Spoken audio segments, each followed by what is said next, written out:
രാവിലെ ഓഫീസിലേക്ക് പോകുന്ന വഴിക്ക് ഈ കടൻ്റെ മുമ്പിൽ ഒരു ആൾക്കൂട്ടം കണ്ടിട്ടാണ് ഞാൻ ഇറങ്ങി നോക്കിയത്. അപ്പോൾ കാര്യം അന്വേഷിച്ചപ്പോൾ കിട്ടിയത് ഈ കടയിൽ ഒരാളുണ്ട്. ഡീഗോ മൂസക്ക എന്നാണ് അദ്ദേഹത്തെ ഇവിടെ അറിയപ്പെടുന്നത്. മറഡോണയുടെ ഒരു കടുത്ത ആരാധകനാണ്.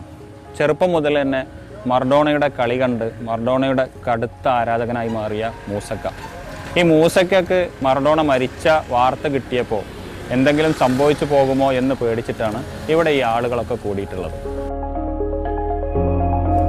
ഇന്നലെ രാത്രി സോഷ്യൽ മീഡിയയിലൂടെ നമ്മുടെ ഫുട്ബോൾ ഇതിഹാസം മറഡോണ നമ്മോട് വിട പറഞ്ഞപ്പോൾ ഞങ്ങളെ സംബന്ധിച്ചിടത്തോളം ഞങ്ങളെ മനസ്സിൽ വല്ലാത്ത വേദന.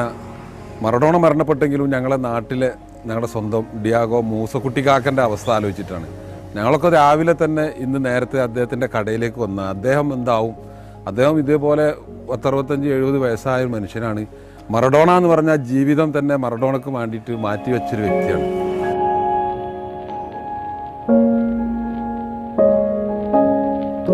ഇംഗ്ലണ്ട് അർജൻറ്റീന ഫുട്ബോൾ ലോകകപ്പ് ഫുട്ബോൾ ആ മത്സരത്തിലാണ് മറഡോണയുമായി കൂടുതൽ ഇഷ്ടമുള്ള കളി കണ്ടതോടുകൂടി മറഡോണയായിട്ട് കൂടുതൽ ഒരുമിച്ച് ഒന്നായി.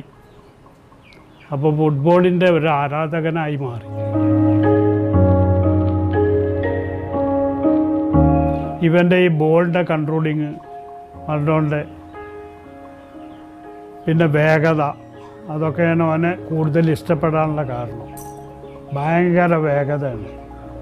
പിന്നെ ബോൾ കൺട്രോളിങ്. 86-ലെ കളി കണ്ടോടുകൂടിയാണ് മറഡോണയും ഞാനുമായിട്ട് കൂടുതൽ ബന്ധപ്പെട്ട്. അദ്ദേഹത്തിനെ കാണാൻ എനിക്ക് വളരെ ആഗ്രഹം ഉണ്ടായി. ആ കളി കണ്ണൂർ വന്നതോടുകൂടി ആഗ്രഹം പൂർത്തിയായി. ഒരു ദിവസം അദ്ദേഹത്തെ ഇവിടെ കാണാനില്ല. ഞങ്ങളെല്ലാവരും ഒന്ന് കട തുറന്നിട്ടില്ല.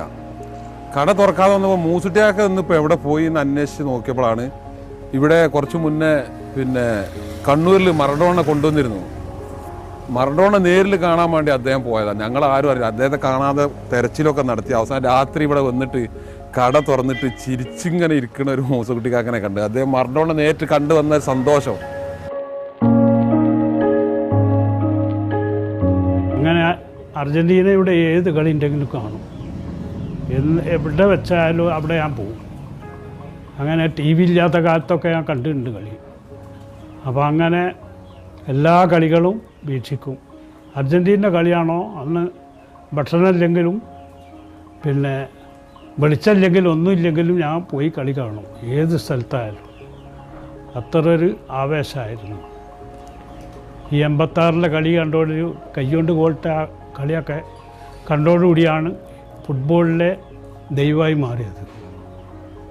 പിന്നെ രണ്ടാമതായി നൈജീരിയ അർജൻറ്റീന 1994 ആ കളി കണ്ടോടുകൂടി കൂടുതൽ ഇഷ്ടമായി. അതായത് അന്ന് അർജൻറ്റീന ഫസ്റ്റിൽ തോറ്റിക്കുകയായിരുന്നു ഒരു ഗോളിന്. രണ്ടാമത്തെ ഗോൾ അടിക്കുന്നതിന് മുമ്പ് മറഡോണ ബാക്കിലായിരുന്നായിരുന്നു. അവിടുന്ന് കണ്ട് വന്നിട്ട് ഒരൊറ്റ വരവ് കണ്ട് സെക്കൻഡ് കൊണ്ട് ഗോൾ അതിൻ്റെ ഉള്ളിലാക്കി. അത് അവിടുന്ന് കണ്ട് വന്ന വരവിൽ ബോള് ബാക്ക് കാലുകൊണ്ട് മടങ്ങി അങ്ങോട്ട് തോണ്ടിയിട്ടിട്ട് ഒരൊറ്റ അടിയ ആ പോസ്റ്റിൻ്റെ മൂലക്കാട്ട് കയറി. അങ്ങനെ ഒരു ഗോൾ അടിച്ച്. അതേമാതിരി 10 മിനിറ്റ് കഴിഞ്ഞ് രണ്ടാമത്തെ ഗോളും അടിച്ച്. പിന്നെ ഓനെല്ലാവരും പാടെ കൂടി നിന്നിട്ട് ഓന് ഒരു ബോൾ എങ്ങോട്ട് തിരിക്കാൻ കഴിയാത്ത അവസ്ഥയിൽ അതിലോ പെട്ടെന്ന് ഇങ്ങോട്ട് എബോട്ടാൻ തിരിഞ്ഞിട്ട് തിരിഞ്ഞിങ്ങോട്ട് അടിച്ചു. ഇങ്ങനെ കാലിൻ്റെ നടുവിട്ട് അവിടെ അടിച്ച്. അത് ഗോളായില്ല, ഗോളി രക്ഷപ്പെടുത്തി. ആ ഒരു കളിയോടുകൂടി എനിക്ക് ഏറ്റവും ഇഷ്ടപ്പെട്ട കളിക്കാരനായി മാറി. ഇന്ന് രാവിലെ വാർത്തയിലൂടെ മറഡോണ മരിച്ച വിവരം അറിഞ്ഞതോടുകൂടി എനിക്ക് മഹാസങ്കടമായി.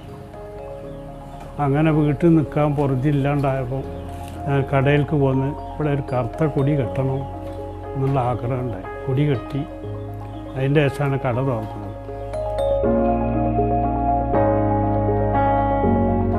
ഇപ്പം എനിക്കിഷ്ടം മെസ്സിയാണ്. ലയണൽ മെസ്സിയാണ് എൻ്റെ താരം. അദ്ദേഹം ഒരു ലോകകപ്പ് നേടിയിട്ട് വേണം എനിക്ക് മരിക്കാൻ. അതാണ് എൻ്റെ ആഗ്രഹം.